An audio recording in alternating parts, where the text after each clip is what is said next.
Jean-Michel Guillot. On me prête un certain talent, c'est-à-dire ce qu'il est convenu d'appeler un don de la nature, de bonne fée, de Dieu ou des dieux si vous préférez. À charge pour moi de faire fructifier ce prêt à long terme, mais il faut travailler sans plus attendre et tendre vers un talent qui doit devenir éclatant, si je veux qu'il brille et rapporte aux yeux de tous. Ce faisant, du début à la fin, me voilà sous surveillance. On surveille les progrès du petit prodige, on l'encourage, on le presse de réussir, car enfin, ce on, parental, scolaire, puis universitaire ou non, doit devenir éclatant aux yeux du grand nombre. Reconnu, je dois l'être à 3 égards, par ceux qui ont autorité sur moi, dans l'enfance et la jeunesse, par mes pairs et par un public.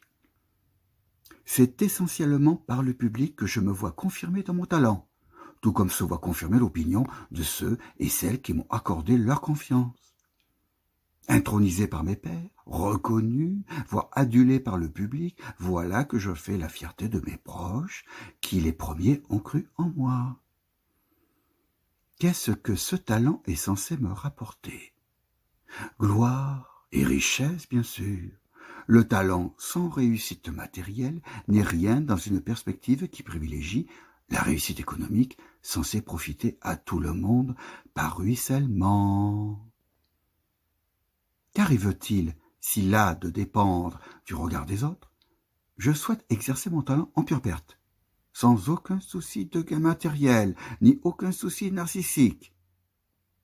Je me coupe des autres, qui alors m'ignorent, me tournent le dos, critiquent ma paresse, déplorent ma lâcheté, c'est selon. Bien sûr, il faut vivre, assurer sa subsistance. Du coup, il faut travailler, toucher un salaire pour ne pas crever dans la misère. Mais le talent supposé s'exerce alors en catimini, à l'abri des regards, autant dire qu'il est inopérant. Ce qui revient à dire, dans le monde qui est le nôtre, qu'il est inexistant.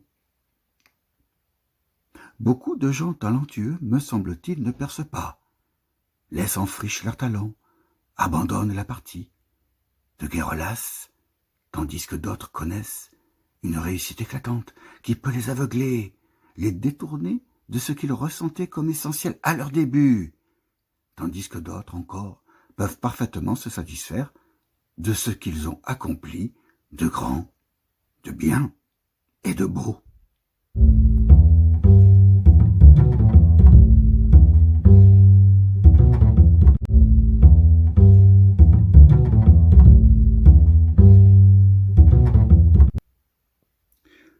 On a beau dire, on a beau faire, des hiérarchies demeurent, même contestées, même usées jusqu'à la trame. Il y en a toujours pour tirer leur épingle du jeu, exploiter et dominer les autres, que ce soit en période de grande prospérité ou lors d'un bouleversement, d'une guerre, un changement de régime, évitons le terme grandiloquent de révolution. L'artiste proche des puissances religieuses ou temporelles se compromet sans compromettre son art, qui ne peut s'épanouir que grâce à des commandes. Mécènes, sponsors, institutions et publics rendent possible l'activité artistique qui n'est jamais autonome. Refuser d'exposer son talent en ne rendant pas public son travail permet d'échapper à cette emprise, mais au prix de l'indifférence et de l'anonymat, sauf exception, par exemple celle du facteur Cheval, dont l'œuvre a fini par être classée monument historique en 1969. L'art est avant toute chose un décor, pour le plus grand nombre, un sujet de fierté nationale et aussi une question de prestige pour les grandes fortunes. Du point de vue managérial, dominant à notre époque, toute personne qui ne réussit pas est un raté. Encore faut-il avoir envie, ou les moyens intellectuels, mais aussi financiers, d'entreprendre quelque chose. N'est pas Rockefeller qui veut. Ne pas avoir d'ambition, ne rien entreprendre, de conséquence, et déjà, en quelque sorte, être un raté aux yeux de ces juges de l'existence que sont les dominants. On est des leurs ou pas. Figurez-vous un sommet. Il y a fort peu de place au sommet, des milliers et des milliers d'impétrants peuvent gravir la montagne, mais il n'y aura pas de place pour tout le monde à la cime. Il faut donc donner envie au grand nombre de participer à une compétition qui récompensera les meilleurs, les plus méritants, les fameux premiers de cordée. Ce qui définit par le mérite une nouvelle aristocratie, que la doxa paresseuse et poussive de notre temps appelle l'élite. Sorte de mixture constituée d'héritiers et de gens de mérite, façon école républicaine, période Troisième République, qui inaugure pleinement l'époque des grandes écoles créées par Napoléon Bonaparte, ou plus tard comme l'ENA, instituée en 1944. Mais le fin du fin, c'est l'homme qui s'est fait tout seul à la force du poignet, qui a su écraser les autres et s'imposer pour arriver au sommet, quitte à se servir d'autres comme un marchepied dans un jeu de courte échelle, qui permet de gravir rapidement les échelons au détriment de plus naïfs. Nous sommes là en plein rêve américain. Tant pis pour les ratés, les laissés pour compte. Ils ont joué, ils ont perdu. Qu'ils s'estiment heureux qu'on les laisse en vie. Il est vrai que les gens du sommet ont besoin de la plèbe, des consommateurs, pour que la machine économique fonctionne à plein régime.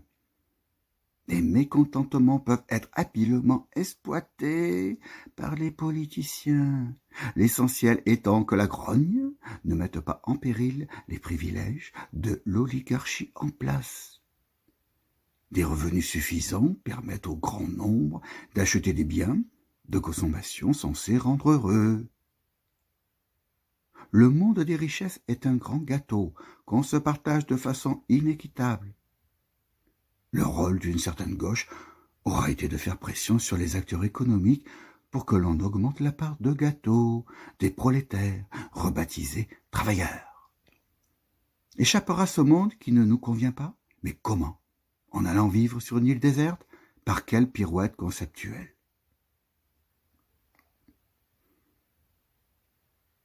Dans le fond, l'art offre deux voies d'accès à une vie. Pour l'une pleine et entière, assumée qu'elle est, dans toutes ses dimensions humaines, faisant de nous des solitaires parfois, mais non des personnes seules coupées des autres. Pour l'autre, rabougrie, mutilée, l'on peut en quelque sorte fuir le monde par le rêve en bâtissant un monde, rival du réel, et ainsi flirter avec la folie, si celle-ci signifie une incapacité foncière à se satisfaire de l'être au monde qui est notre lot à tous. Ce qui fait de nous ce pauvre moi infatué de lui-même. Et l'on peut, tout au contraire, chanter le monde, le critiquer, l'attaquer, en faire cette matière inépuisable, ce matériau de construction utile aux œuvres qui nous tiennent en vie et nous font vivre.